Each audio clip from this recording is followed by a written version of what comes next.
Hello everyone, আসসালামু আলাইকুম। আজ আমি আপনাদের তৈরি করে দেখাবো রাজকীয় স্বাদের দুধ পুলি পিঠা। আর এই দুধ পুলি পিঠা আমাদের গ্রাম বাংলার ঐতিহ্য।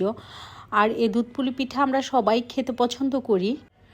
আর এই পিঠা আমরা খুব সহজেই ঘরে তৈরি করতে পারি।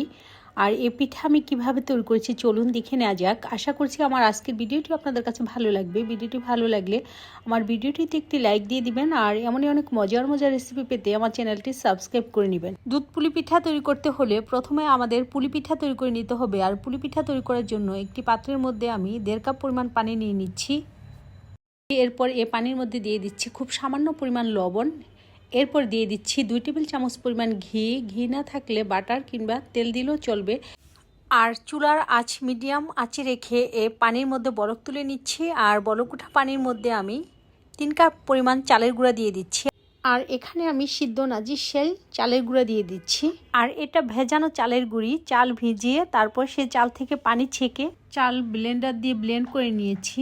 আর আপনারা যদি শুকনো চালের গুঁড়া ব্যবহার করেন সেই ক্ষেত্রে পানির পরিমাণ আর একটু বেশি লাগবে।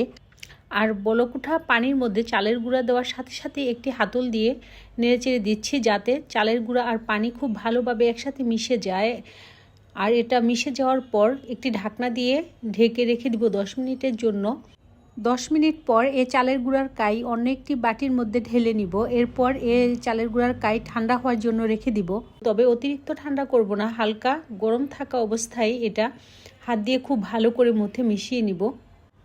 আর এর ডো মেশানোর সময় আমার কাছে মনে হচ্ছে আর একটু পানি লাগবে, সে কারণে এর মধ্যে আমি আরও আধা কাপ আর 4 টেবিল চামচ পরিমাণ ফুটন্ত গরম পানি দিয়ে দিচ্ছি। আর পানি দিয়ে খুব ভালো করে মধ্যে মিশিয়ে নিচ্ছি। আর এটা মেশানো হয়ে গিয়েছে, এখন এটা ঢেকে রেখে দিচ্ছি।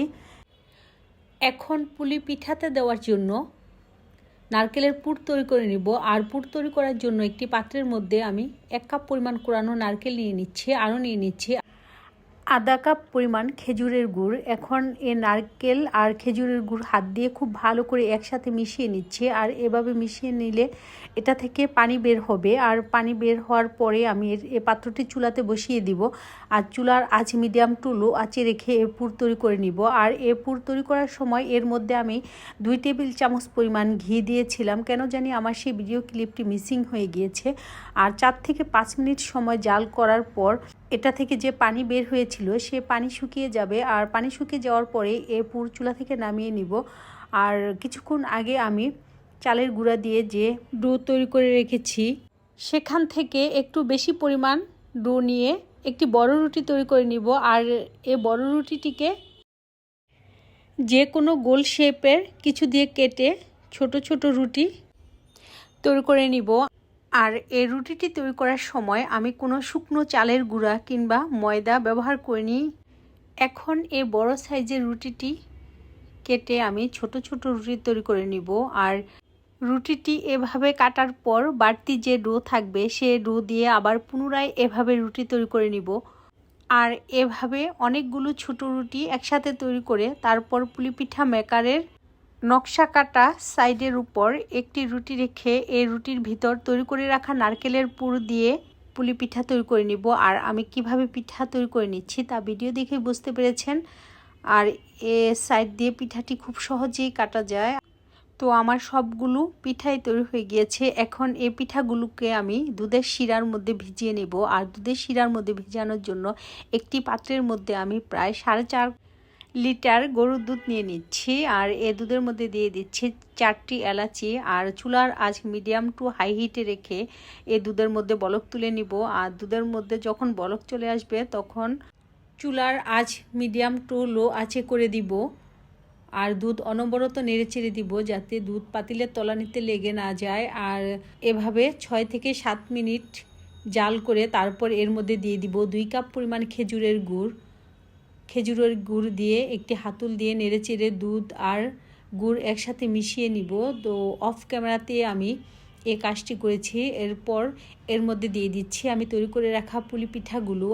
খেজুরের গুড় এভাবে দুধের মধ্যে সরাসরি না দিয়ে গুড় একটি পাত্রের মধ্যে নিয়ে তারপর সে গুড়ের মধ্যে 1 থেকে 1.5 কাপ পরিমাণ পানি দিয়ে গুড় আর পানি একসাথে জাল করে মিশিয়ে নিয়ে তারপর সে গুড় মেশানো পানি ঠান্ডা করে এই দুধের মধ্যে দিয়ে দেওয়া যাবে। তো আপনাদের যেভাবে সুবিধা হয় সেভাবেই দিয়ে দিবেন।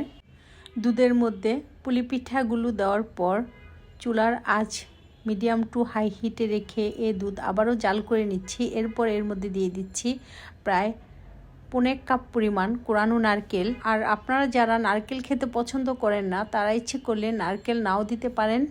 দুধে ভেজানো পুলি পিঠা কিংবা দুধ চিতই পিঠার মধ্যে কোরানো নারকেল দিলে সে পিঠা খেতে অনেক বেশি ভালো লাগে। পিঠার দুধের গ্রেভি ঘন করার জন্য একটি কাপের মধ্যে 1/4 কাপ পরিমাণ চালের গুঁড়ার সাথে 1 কাপ পরিমাণ দুধ মিশিয়ে পিঠার মধ্যে দিয়ে দিচ্ছি। আর চালের গুঁড়া আর দুধ একসাথে মিশিয়ে এই পিঠার মধ্যে দিলে ঘনত্ব একটু ঘন হয় আর খেতেও অনেক বেশি ভালো লাগে। এরপর এই পিঠার মধ্যে দিয়ে দিচ্ছি খুব সামান্য পরিমাণ লবণ। আর আমি এই পুলি পিঠার ভিতর দেওয়ার জন্য যে পরিমাণ নারকেলের পুর তৈরি করেছিলাম সে পরিমাণ পুরে হয়নি। অফ ক্যামেরাতে আমি সম পরিমাণ পুর আবার বানিয়ে নিয়েছি। তো আমার আজকের ভিডিও এ পর্যন্তই। আশা করছি আমার আজকের ভিডিওটি আপনাদের কাছে ভালো লেগেছে। ভিডিওটি ভালো লাগলে আমাকে সাপোর্ট করবেন। আর আপনাদের সকলের সুস্থতা কামনা করে আজকের মতো বিদায় নিচ্ছি। আল্লাহ হাফেজ। Thanks for watching.